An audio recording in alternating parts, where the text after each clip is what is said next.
Welcome back.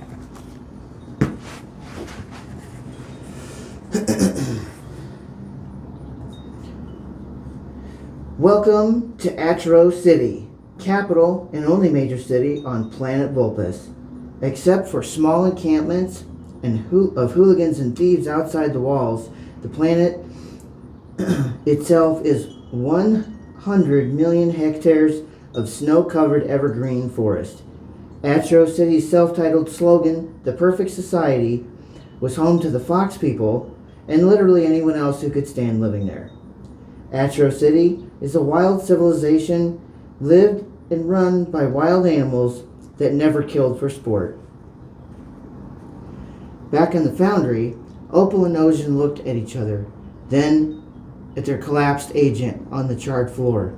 Opal said quietly, "I think she took that better than expected."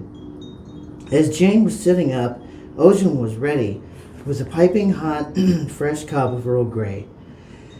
"Thank you," said Jane, sipping slowly. Together, Opal and Ocean walked Jane through everything they knew since the date of the child Lucas's disappearance. They explained that not how it happened, but what happened was known. "There's more?" asked Jane. Opal and Ocean explained that it was necessary to invite Death to the meeting to verify which Lucas Green we had at the moment. Jane spit her tea, saying, "There's two Lucases?" Death had indeed verified that Jane's Lucas was the original and called the other a shadow of the original Lucas. Opal broke in. "Dearie, simply, since childhood, Lucas has been traveling so much that he's time sick, living in two bodies. Your Lucas, that dear heart, Death told us it was in his poor mind, was working so hard to protect him and right under all of our noses. Death said, to set this right, all you have to do is track down this shadow Lucas and take them somewhere light years from anywhere. Except we don't understand that last bit. Does that mean anything to you, dearie?" Jane returned the empty teacup to Ocean, and now fully standing, said, home again, jiggy jig." Ocean spoke up.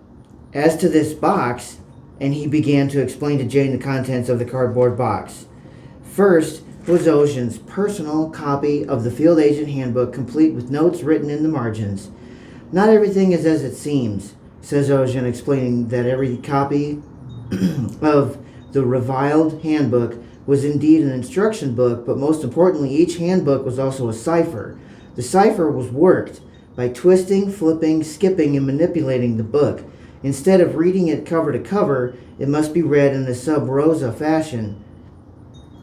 The cipher revealed knowledge to the reader on a topic of safe time travel. Second was a brand new hexagonal floor pad time machine. Ocean mock demonstrated to Jane how to operate the time machine, followed by a statement. "See, so easy, so easy even a child could." "That's too soon," flared Jane. "Fair enough," said Ocean.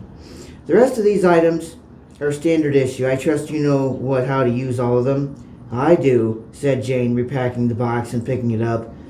Opal cleared her throat and spoke more sternly now, saying, "Now for one last nasty piece of business. Agent Jane Rast, do you fully understand and accept responsibility for this task?" Jane looked soberly at Opal and Ocean while saying, "I do." Opal Rundapest straightened her vest and with an authoritative tone said, "Jane Rast, from this moment forward, your agent status is disavowed. You will receive no support from the Foundry, its resources, or associates, except the contents of that cardboard box.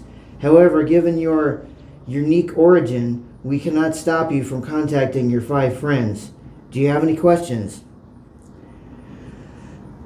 "What of this other Lucas?" asked Jane. With as much reassurance as possible, Opal replied, "We will keep a very close eye on him."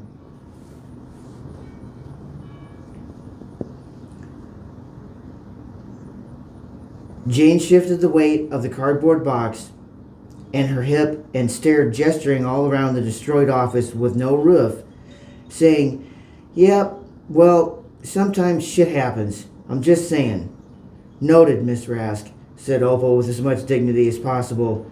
Will there be anything else, Miss Rask?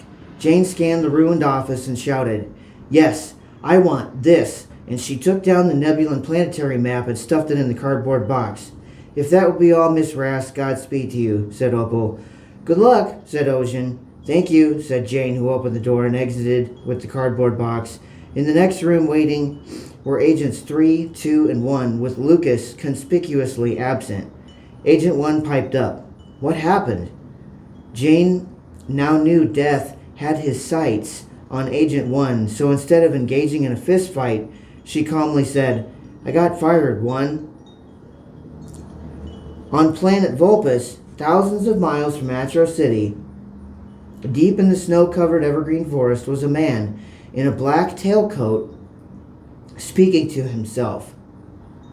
Since I am currently under a negative cash flow position, this turn of events has become very unpalatable. Therefore, I shall rebrand my feces as caca ardor. Yes, that shall indeed be more palatable. After all, society man's objective in unembellished communication. Otherwise, everyone will be goosed inside of a cook.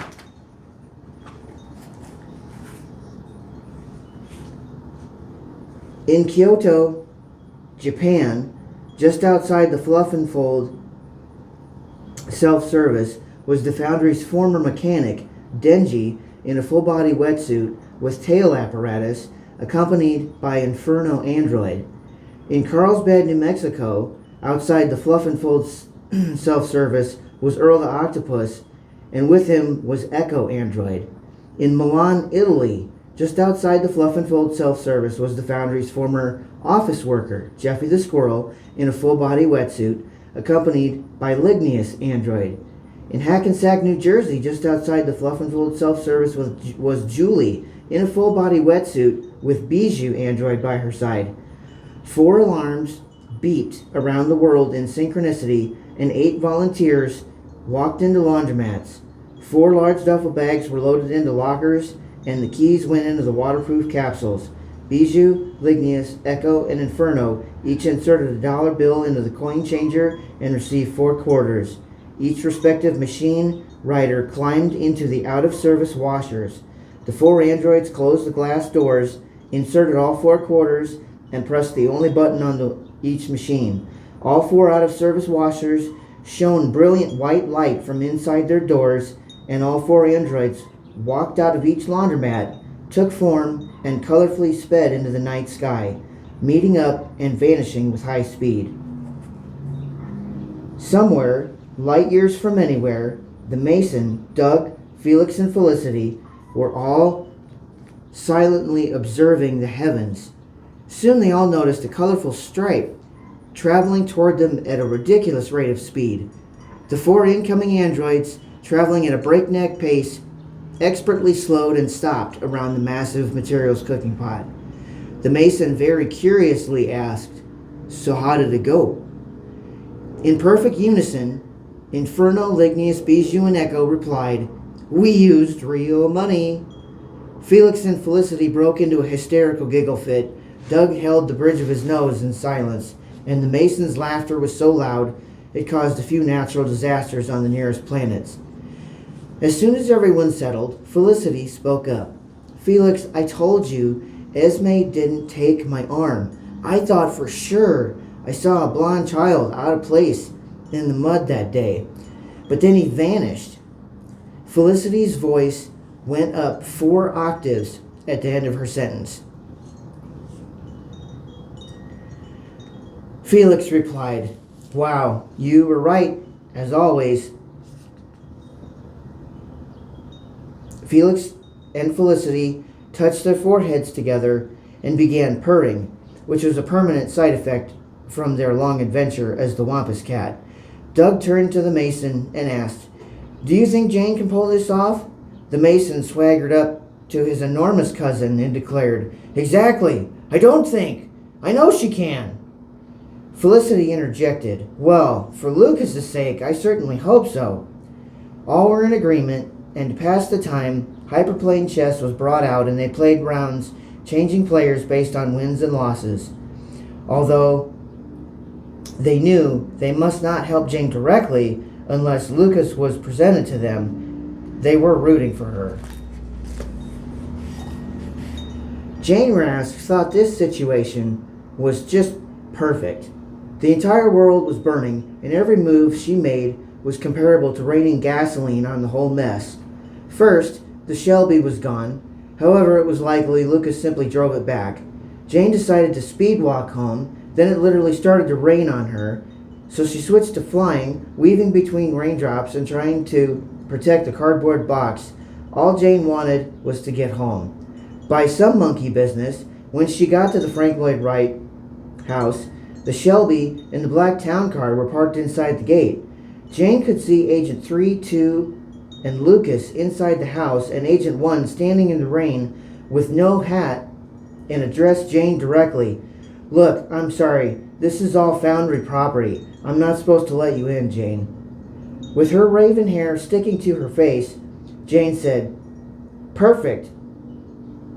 Agent 1 replied, "We'll watch out that he's okay."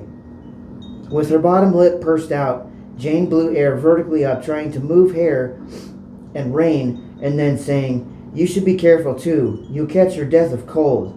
Agent 1 gave a nervous wave and said, "Right, thanks."